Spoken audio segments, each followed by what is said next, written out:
Hello, everybody. My name is Kelly Ham, and I'm a real estate broker working for John L. Scott in Kitsap County, Washington.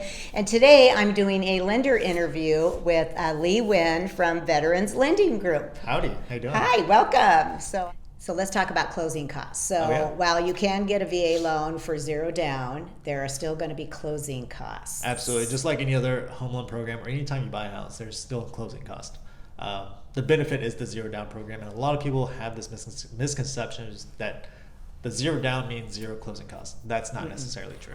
So as a buyer, you should be prepared for closing costs. If you can't, there's ways to effectively get your closing costs paid for. And there's a bunch of strategies that you, depending on your financial situation, will depend on that strategy as well. Right, yeah, and that's another thing you're going to talk to your broker about to see what kind of strategies they have for you, especially in the crazy market we're in right now. Yeah.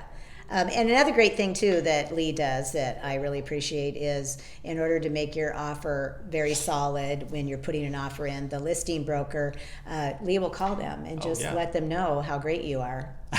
Which makes a stronger well, you know how solid you are, how confident he is in your ability to close, because that's important to a listing broker to know that this is going to come to a completion at the end. I think what it does to a lot of listing agents is just verify that I'm a real person. That reach out is very important, just to solidify that I am also on their side. I want this to close. I want to look out for that seller as well. And just to let them know that this wasn't just a pre-approval that wasn't done well, right? We've done the work. Everything on the pre-approval, the letter says it, is that we did it. Right. And it also helps with addressing any VA home loan misconceptions. Yes, that's the biggest one. Which is huge out in the real estate community.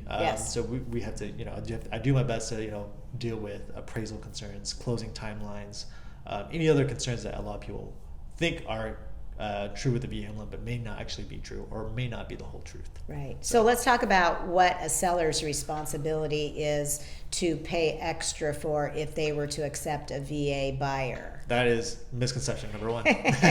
So actually, in most cases, it should be that to accept a VA offer, the closing cost on a seller is the same for a conventional loan, which means no extra fees.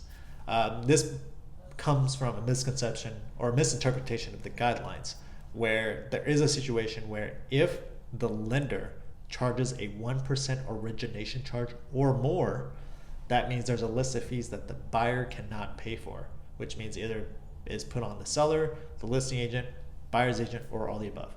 So if your lender is not charging that 1% origination, then the buyer pays all the normal closing cost fees just like anybody else, and the seller will pay the same amount of closing costs just like anybody else. Right.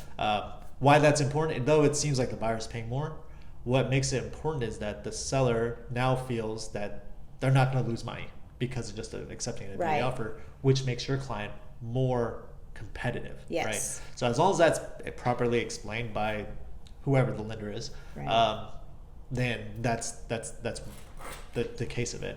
Luckily, we're fortunate we don't charge anywhere close to a 1% origination. So that allows our VA clients to be relatively competitive in the marketplace against conventional buyers in regards to how much cost for the seller it is. Right. So closing costs, what can a buyer expect as far as the percentage of so generally I tell most of my clients for a regular stick-built home, it's 2%, and that's a high conservative. Okay. So so generally a lot of people have been told 2 to 5%. I'm like, where are you getting 5%? Wow. That's ridiculous. A lot of bigger banks, big box banks, I should say, are probably charging 3 to 4%. So you want to be careful of that. Even if they're offering a really great rate, you're actually paying more to get that great rate. Right. You can do that same thing with a bunch of other lenders, or you can just pay the minimum amount. So that's what you got to be careful about. It's called a forced rate buy down. So you want to be careful of that. You don't want to be put in that position where you're forced to pay for something that you didn't choose to do. So yeah, that's generally, I would say in Washington State, it's about 2% or less.